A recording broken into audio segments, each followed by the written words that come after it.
Hi friends, welcome to English Study Point.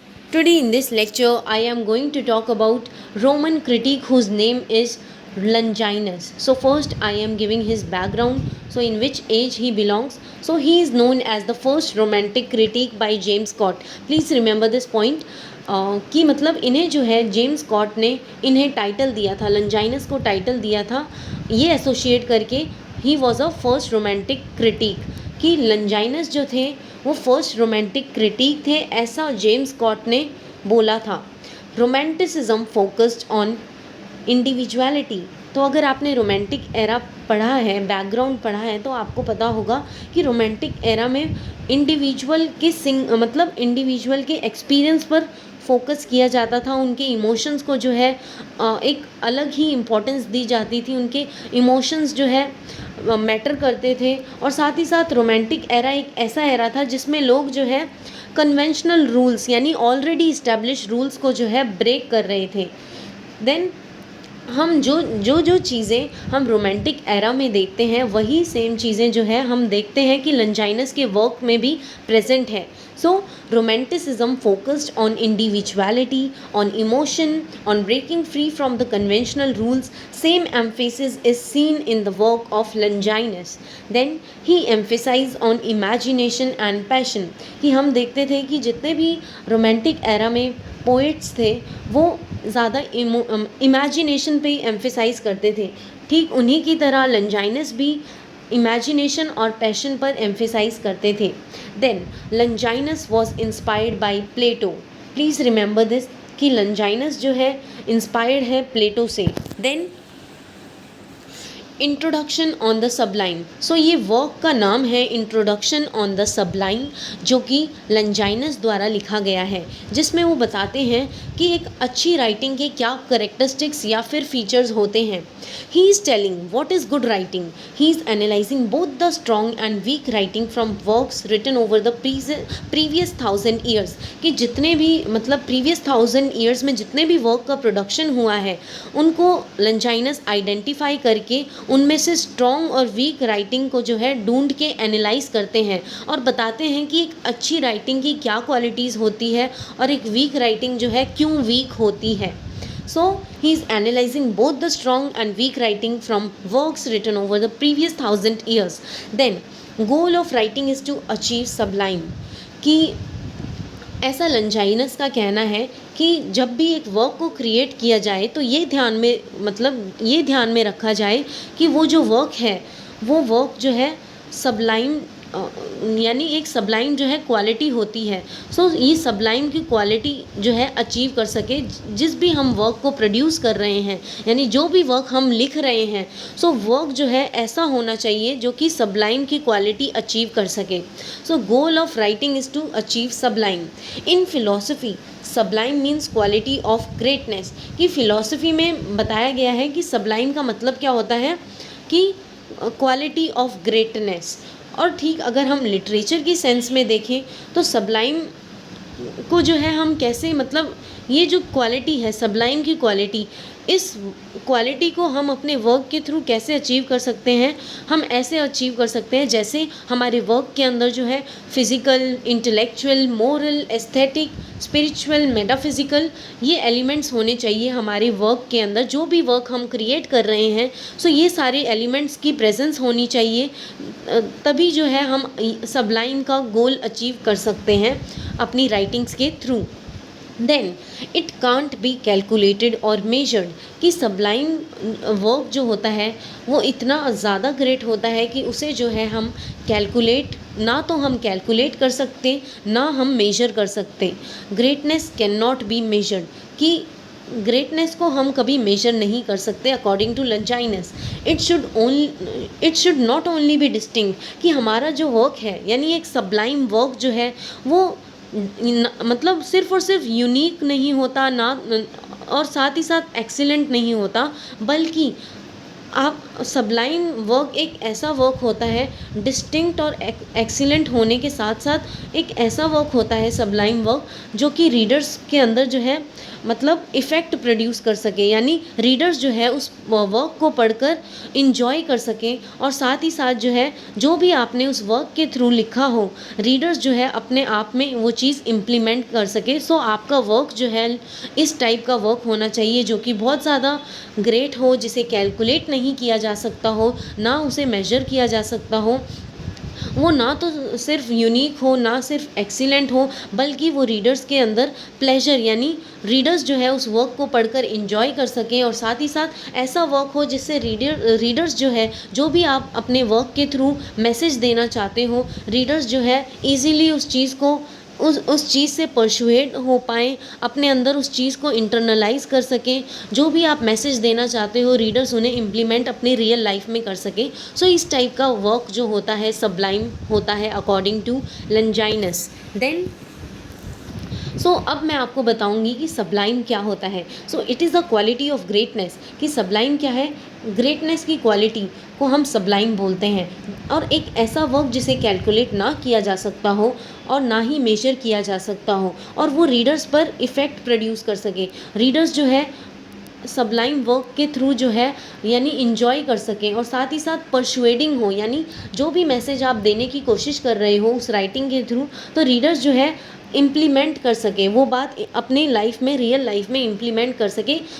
इस तरह के वर्क को सबलाइम बोला जाता है अकॉर्डिंग टू लंचाइनस। देन एक इसमें टेरेंशियनस है, Terentianus. He was a public figure in ancient Rome. ये टेरेंशियनस जो था, ये पब्लिक फिगर थे एंशिएंट रोम में, इनको जो है जाना माना जाता था क्योंकि ये बहुत ज़्यादा कल्चर्ड थे। इसलिए जो है इन्हें जाना माना जाता था। Longinus has dedicated on the sublime to him, कि लंजाइनस का जो वर्क है ऑन द सबलाइम, वो जो है टेरेंशियनस को डेडिकेट किया गया है। प्लीज़ रिमेंबर दिस पॉइंट, कि लंजाइनस का वर्क ऑन द सबलाइम ये डेडिकेट किया गया है टेरेंशियनस को। और टेरेंशियनस कौन थे? एंशिएंट रोम में रहने वाले पब्लिक फिगर, जाने माने पब्लिक फिगर, जो कि कल्चर्ड, मतलब जो कि बहुत ज़्यादा कल्चर्ड थे अपने टाइम में। देन अब हम बात करते हैं फीचर्स ऑफ ट्रू सबलाइम। सबसे पहला फीचर है ग्रेट थॉट, कि any good work will be based on some great thoughts of writer, कि एक अच्छा वर्क जो है वो कम्प्लीटली बेस्ड होना चाहिए राइटर के अच्छे थॉट्स पर। मैं फिर से इस पॉइंट को एक्सप्लेन करना चाहूँगी कि any good work will be based on some great thoughts of writer, कि कोई भी अच्छा वर्क जो है वो बेस्ड होना चाहिए एक राइटर के अच्छी सोच पर, कि मतलब एक अच्छा वर्क जो है राइटर के अच्छे थॉट्स पर डिपेंड करता है। A writer can write a work only if his soul is filled with grandeur thought, कि एक राइटर जो है, एक राइटर तभी लिख सकता है जब उसकी सोल यानी उसका हार्ट जो है पूरी तरह फिल हो अच्छे थॉट्स से, महान थॉट्स हो उसके अंदर, तभी एक अच्छा राइटर जो है एक अच्छे वर्क को प्रोड्यूस कर सकता है according to Longinus. Then noble diction होना चाहिए, क्योंकि नोबल डिक्शन का मतलब है कि वर्बल ऑर्डर, मतलब जो भी आप मतलब आपके वर्क के अंदर प्रॉपर ऑर्डर होना चाहिए, प्रॉपर रिदम होनी चाहिए, हारमनी होनी चाहिए, इन सब का जो है बैलेंस में जो है होना चाहिए, verbal order, rhythm, harmony. Any good work is rhythmic and harmonious, कि एक अच्छा वर्क जो कि जिसे हम एसोशिएट कर सकें ट्रू सबलाइम से, उस वर्क के अंदर जो है प्रॉपर रिदम होनी चाहिए और साथ ही साथ हारमनी होनी चाहिए।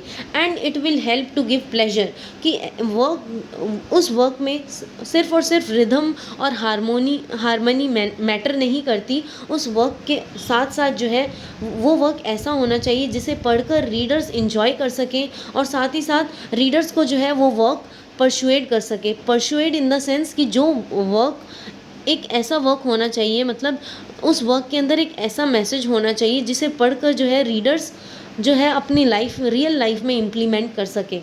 It enables the reader to participate in the emotion of the author, कि मतलब इस लाइन का मतलब ये है कि वर्क एक ऐसा होना चाहिए जिसके थ्रू जो है रीडर्स जो मतलब जिस इंटेंशन से ऑथर ने वर्क जो है क्रिएट किया था, जिस इमोशन को लिखकर जो है ऑथर ने वर्क को क्रिएट करने की कोशिश की थी, रीडर भी जो है उसे उसी सेंस में यानी उसी टोन में जो है पढ़ने की कोशिश करें। मतलब ऑथर के इमोशंस के साथ साथ जो है रीडर्स जो है ये रियलाइज़ कर पाए कि ऑथर के इमोशंस क्या क्या थे। So it enables the reader to participate in the emotions of the author. Then dignified word arrangement, कि वर्ड्स की जो अरेंजमेंट हो, सो हम जो है वर्ड्स को इस तरह से चूज़ करें कि वो जो है प्रॉपर उसकी अरेंजमेंट होनी चाहिए, डिग्निफाइड होना चाहिए। Good work has good choice, कि मतलब एक अच्छे वर्क के अंदर जो है अच्छे वर्ड्स को जो है चूज़ किया जाना चाहिए। हम जो है वर्क को जब भी क्रिएट करें तो हम जो है उन वर्क्स में जो है ऐसे वर्ड्स, सेलेक्टिव वर्ड्स को यूज़ करें।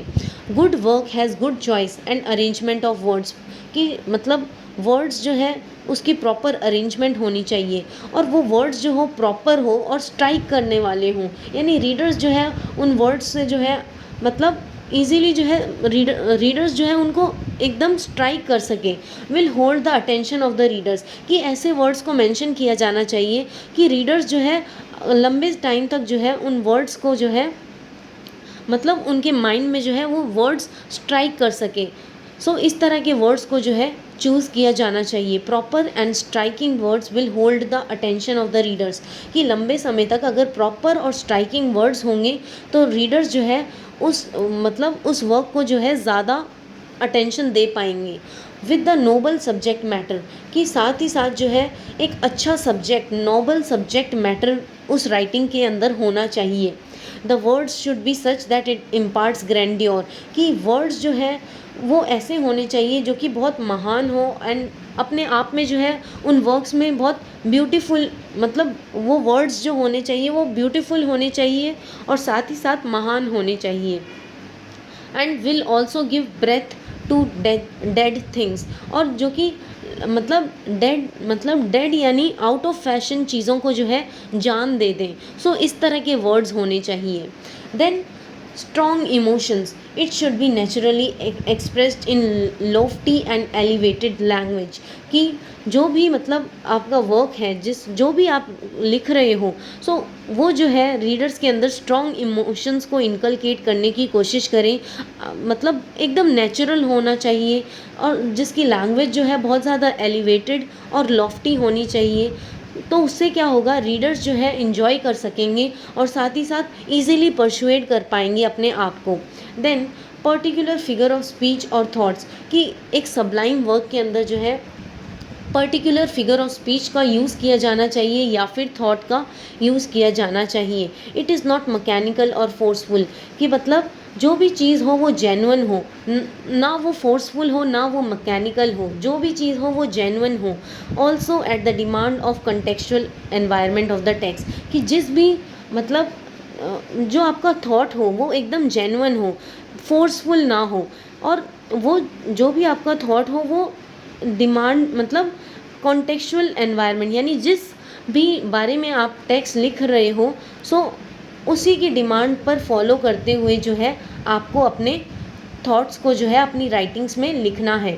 सो वो आपके थॉट्स जो हो वो मैकेनिकल ना हो ना फोर्सफुल हो, वो जेन्युइन होने चाहिए। और also at the demand of the contextual environment of the text, कि मतलब जो भी डिमांड है कॉन्टेक्चुअल एनवायरनमेंट की, सो आपके थॉट्स भी जो है उसी से रिलेटेड होने चाहिए।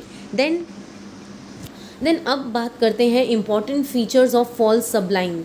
सो इम्पॉर्टेंट फीचर्स क्या क्या होंगे कि उन मतलब जो फॉल्स सबलाइन वाले वर्क्स होंगे, सो वो मतलब उनमें जो है ज़्यादा शो ऑफ होगा और साथ ही साथ बॉम्बास्टिक वर्ड्स का यूज़ होगा जो बहुत ज़्यादा बड़े होंगे और जो आपको समझ नहीं आएंगे। So this will take out the natural beauty of the text, कि अगर आप ज़्यादा अपने राइटिंग्स के थ्रू शो ऑफ करने की कोशिश करोगे तो उससे क्या होगा कि जो टेक्स्ट की ओरिजिनलिटी है यानी नेचुरल ब्यूटी है वो चली जाएगी।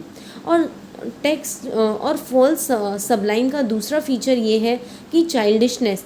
सो चाइल्डिशनेस तब क्रिएट होती है जब आप जो है प्रॉपर सेंस में लिख नहीं पाते हो और मैच्योर मैनर में नहीं लिख पाते हो, और आप जो है चाइल्डिश थीम्स को चूज़ करते हो अपने वर्क्स में। सो ऐसे क्या होता है, चाइल्डिश वर्क का क्रिएशन हो जाता है जिसमें कोई मैच्योरिटी नहीं होती, ना कोई प्रॉपर सेंस होती, और आप उसमें जो है चाइल्डिश थीम्स को यूज़ करते हो।